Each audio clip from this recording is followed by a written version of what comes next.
Hello everyone, Carlos Flores, back on basics. So, before we begin this video, subscribe to my YouTube channel at Back on Basics 9985. Hit the notification button so you can get notified of any new video that comes on board. If you have any topics, any questions, any comments, any feedback, if you want me to give you my take on something, put it in the comment section and I'll be more than happy to do so. With me on other social media outlets. On Facebook, search for me, Carlos Flores Jr., and then you'll see my face with the beard. On Instagram, type in at Back on Basics. On X, type in at Back on Basics. And then on Threads, you can also look for me, Back on Basics. So, let's talk about false memories. Because this is kind of like building on what we've been talking about in the past week. All the shorts, all the things, it's just gaining that momentum, right? Making sure that things happen, so that way you're building that, the compounding effect. You have small victories that turn into medium-sized victories that turn into large-sized victories. And then you're unstoppable. You're moving forward. You're always focused on the things that you need to do, the things that you want to do, right? Because there's a big difference between the things that you want to do and the things that you need to do. There's a big difference. And so, quickly, we usually go to the things that you want to do first, and then you go to the things that you need to do.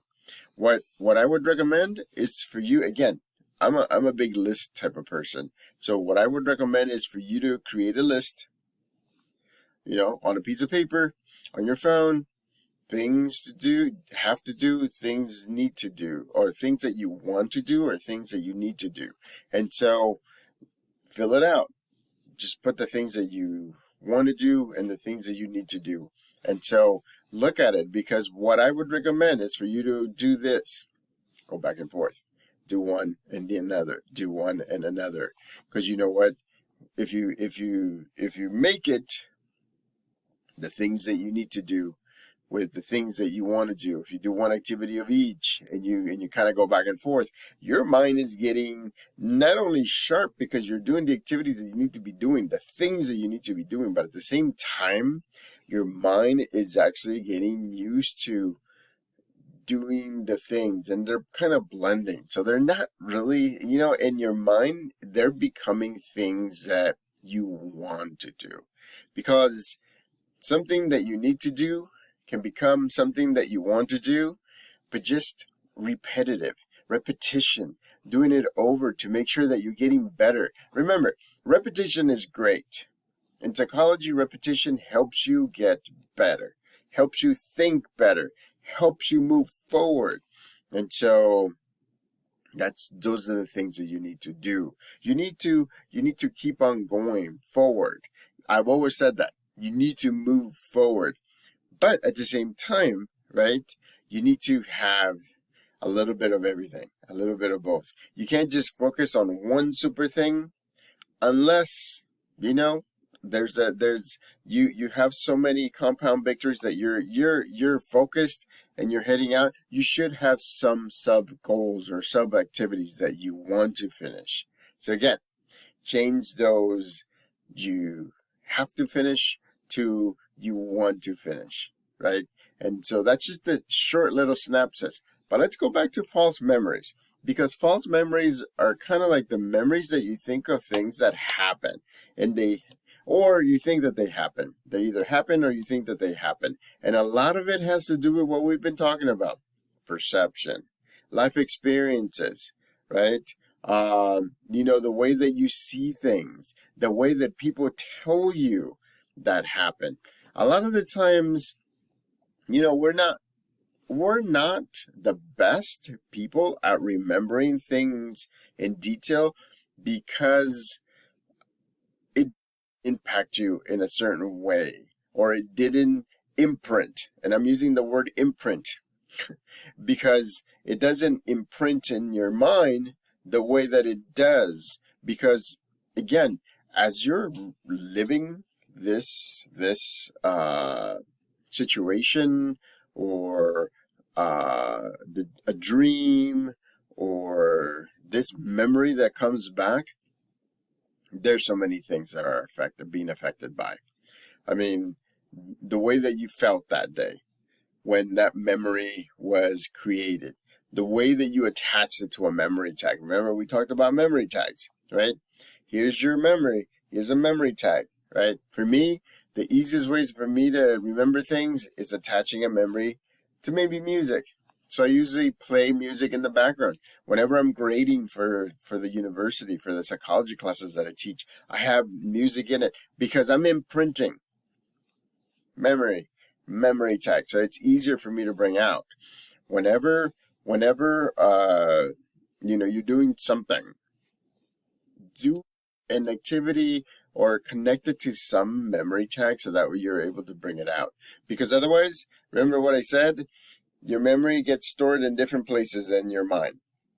And sometimes it's difficult to bring it out because it's broken into smaller pieces. And so it doesn't come out right away, or it doesn't come out complete. And that's where false memories come up.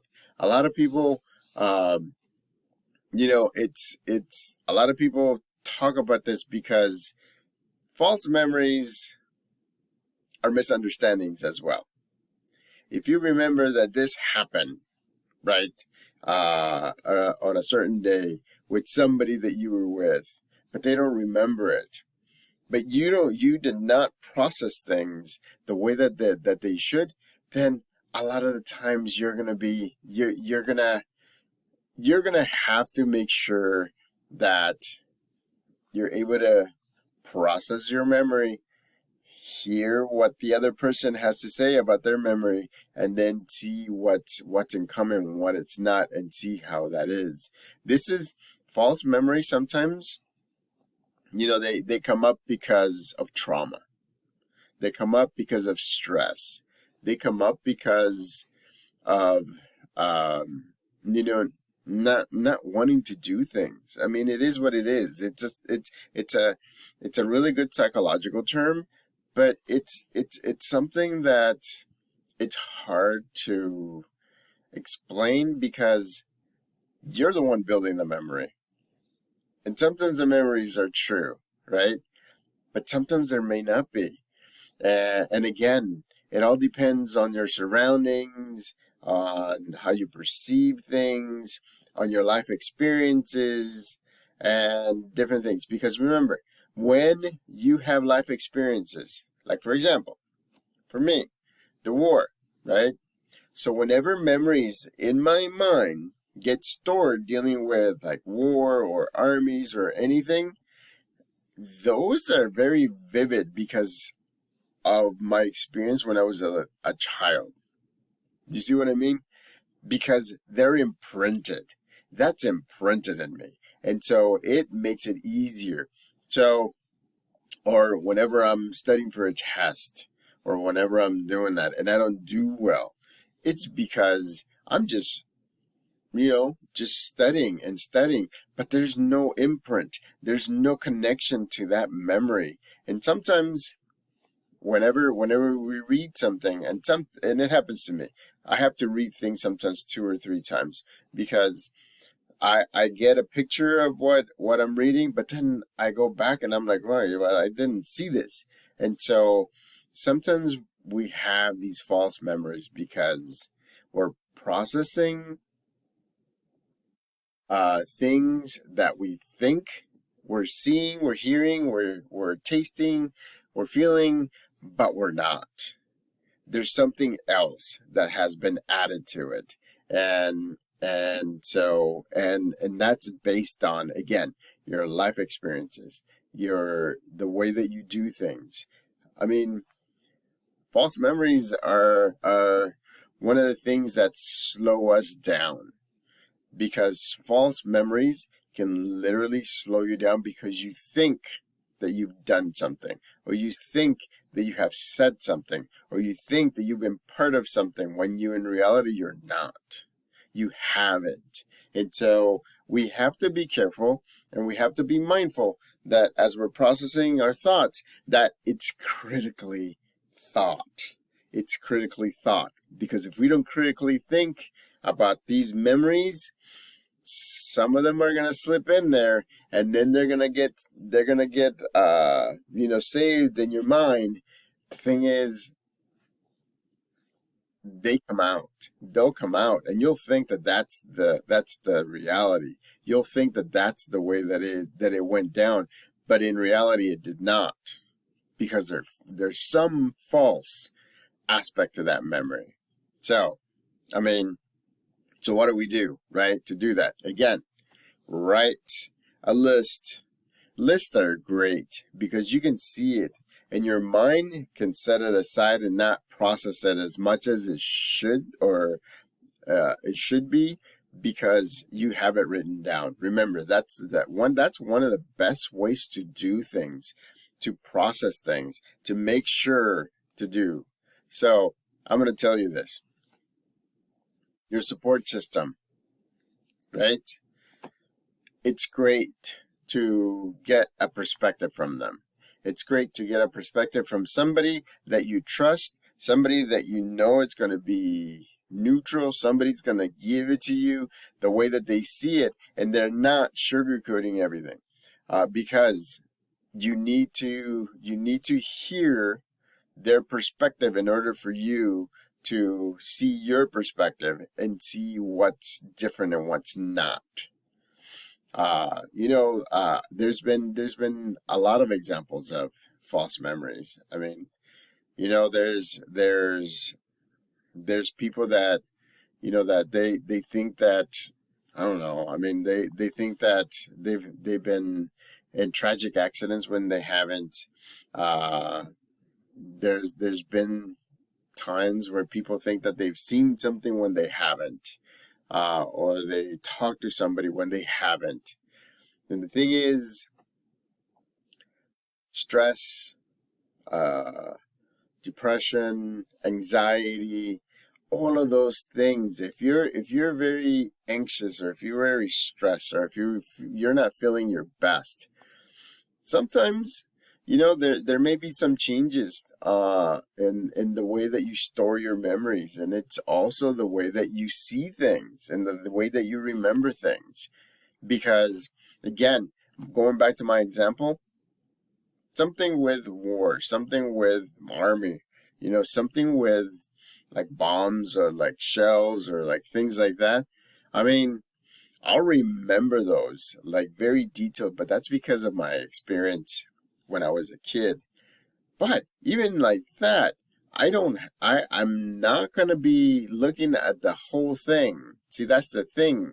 For us as human beings, we come into a memory, or we come into a situation with past experiences, our feelings, emotions, our state of beings. And so that's the reason why I keep on telling you, you need to balance your mind and your body. Because if you balance your mind and body, it'll be easy for you to say, okay, I need to talk to somebody, or I need to see this, or I need to just process this again, because I don't know if that truly took place. And I'm not saying the whole memory. Sometimes it's just bits of it and pieces of it. So, I mean, sometimes people say that they've seen things in the dark, or they've seen apparitions and everything. I mean, who knows? We have to make sure that we are looking at, and we are processing what we're doing, and processing what we're seeing, and storing it the right way, because otherwise some things may be false when you're doing that. So here's what I recommend for you to do. Keep your mind and your body sharp. I mean, keep them focused. Move forward.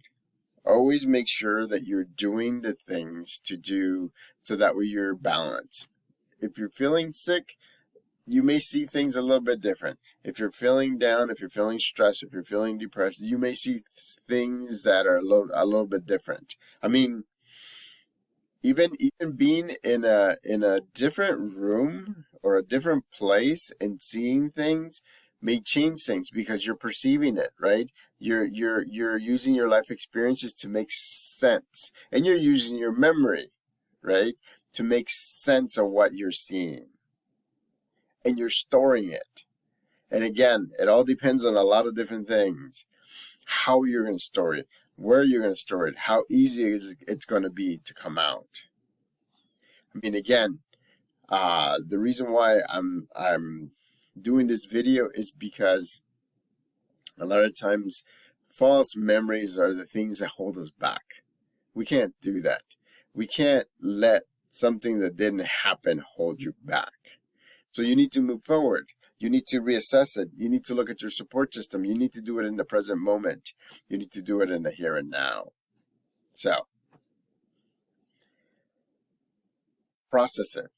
Keep your mind and body sharp, but keep on processing those memories. Because if you see something that doesn't make sense, talk to somebody. Get a different point of view. I mean, connect with somebody that was there also during that memory creation.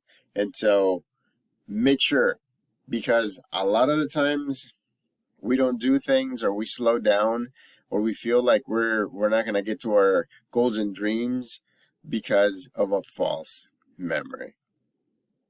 So subscribe to my YouTube channel at Back on Basics 9985. Hit the notification button so you can get notified of any new video that comes on board. Put it in the comment section, any topics, any feedback, any comments, any suggestions of me giving you my take on the topic. So, remember,